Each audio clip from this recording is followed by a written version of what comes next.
चालू हो. नमस्कार, मी उंबरखेड येथील एका शेतकऱ्याचा मुलगा. माझे नाव योगेश्वर हरी येवले, राहणार उंबरखेड, तालुका चाळीसगाव, जिल्हा जळगाव. मी माझी एक शोकांतिका मांडावीशी वाटते. प्रत्येकजण म्हणतो शेतकरी संकटात आहे, शेतकरी संकटात आहे, शेतकरी संकट आहे. मान्य आहे, मीही शेतकऱ्याचा पोरगा आहे, मीही शेतकऱ्याचा मुलगा आहे. शेतकरी संकटात आहे हे आपल्याला सगळ्यांना दिसतंय. परंतु असं कोणी म्हणतं का? तुकाराम महाराजांनी लिहिलेलं आहे, केले कर्म झाले त्याची भोगा आले. आज प्रत्येक शेतकऱ्याची अशी एक व्यथा होऊन गेलेली आहे. व्यथा म्हणा किंवा एक कर्म म्हणा.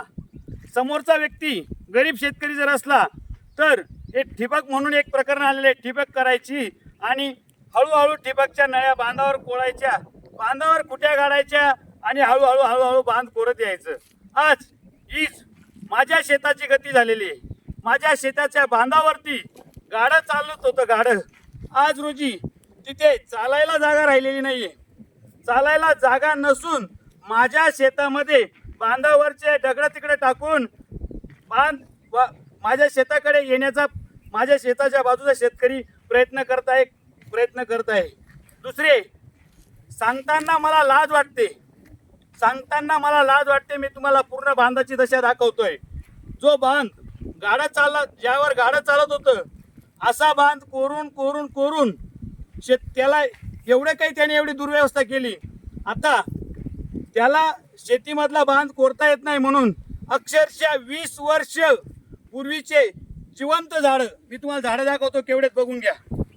बघा झाडं केवढेत, बघून घ्या. बांध ठेवलेला नाही, पूर्ण बांध काढून टाकलेला आहे. आता माझ्या शेतामध्ये घुसण्याची तयारी आहे. या ठिबकच्या नळ्या त्या स्वतःची शेती सोडून द्यायची आणि बाजूच्या शेतामध्ये टाकायच्या. नळींच्या ज्या खुट्या आहेत त्या आपल्या शेतामध्ये टाकायच्या आणि तिथून कोरायला सुरुवात करायची. अशी याने पद्धत सुरू केलेली आहे. याचं नाव युवराज रामा मोरे. मी बऱ्याच वेळा सूचना केली, विनंती केली, परंतु आज वाणी समाज म्हटला म्हणजे अल्पसंख्याक. याने अल्पसंख्याकाचा फायदा घेऊन जवळजवळ 20 वर्षापूर्वीची जिवंत झाडं बघून घ्या कशी राख करून टाकली. बघा कशी राख केलेली. दादा दुःख वाटतंय. बघा दादा कशी राख केलेली जिवंत झाडांची.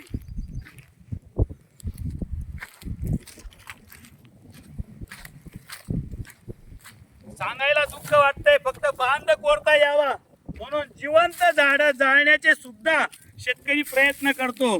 मला हे म्हणायचंय, रविराज साबळे पाटील साहेब, तुम्ही ज्या शेतकऱ्यांसाठी लढतायत असं कधी म्हणता का? शेतकरी कुठे चुकतोय? जर आपला समोरचा शेतकरी जर गरीब असेल तर याने काय खुट्या करून फक्त बांधच कोरायचा का?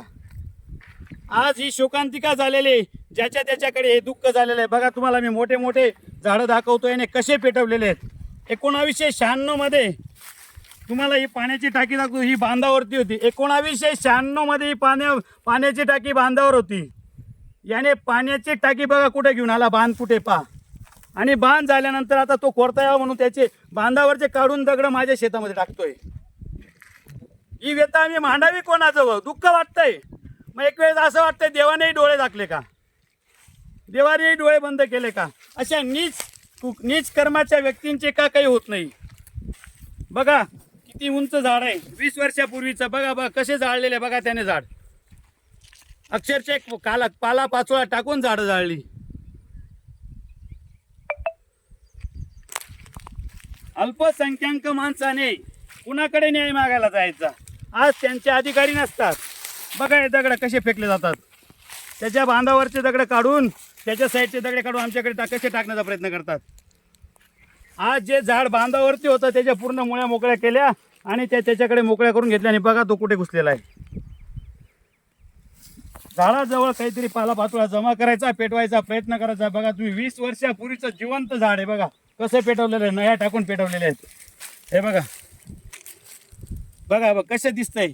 मला फक्त एवढंच सांगायचं आहे, रविराज साबळे पाटील असो किंवा अजून जर कोणी शेतकऱ्यांसाठी लढत असेल, कधीतरी कोणीतरी एक तरी मायाचा लाल म्हणा किंवा कोणीतरी सतीचा लाल पैदा व्हा आणि ही शोकांतिका मांडा. प्रत्येक शेतकऱ्याचं हे दुःख होऊन गेलेलं आहे. यांनी फक्त बांधच कोरायचे, हे यांचं कर्म आहे का शेतकऱ्याचं? कर्म म्हणावं की पाप म्हणावं? बघा या नळ्या, बघा नळ्या समोरच्या शेतामध्ये टाकायच्या, खुट्या बांधावर गाडायच्या, तिथं एक झाड लावून द्यायचं आणि कोरायची. गरीब शेतकरी राहिला की दमदाटी करायची. आज 75 वर्ष वय माझ्या वडिलांचं. 75 वर्षाच्या वयामध्ये जर गावामध्ये एक भानगड असेल किंवा माझ्या वडिलांच्या नावाची कुठं तक्रार असेल तर मी तुमचा जोडा खाईल. आम्हाला न्याय द्यावा कोणी? आम्ही जावं कोणाकडे? आम्ही कोणाकडे न्यायाची भीक मागायची? आज मी मोठ्या दुःखद भावनेने हा व्हिडिओ बनवतोय. हा युवराज रामा मोरे आणि याचे 2 चिरंजीव यांनी फक्त हेच धंदे करायचे. शेजारच्या बांध कोरायचे, बांधवर खुट्या गाडायच्या आणि बस पुढं सरकत जायचं आणि दमदाटी करायची. तुझं काय म्हणणं आहे? तुझे तंगडे तोडून टाकू, तुझ्या बापाला मारून टाकू आणि तुम्ही वानगोटे आमचे काय शेट्टे पाडून घेणार, या यांच्या भाषा. आम्ही जायचं कोणाकडे? मग गरिबाने जगायचं की मरून जायचं?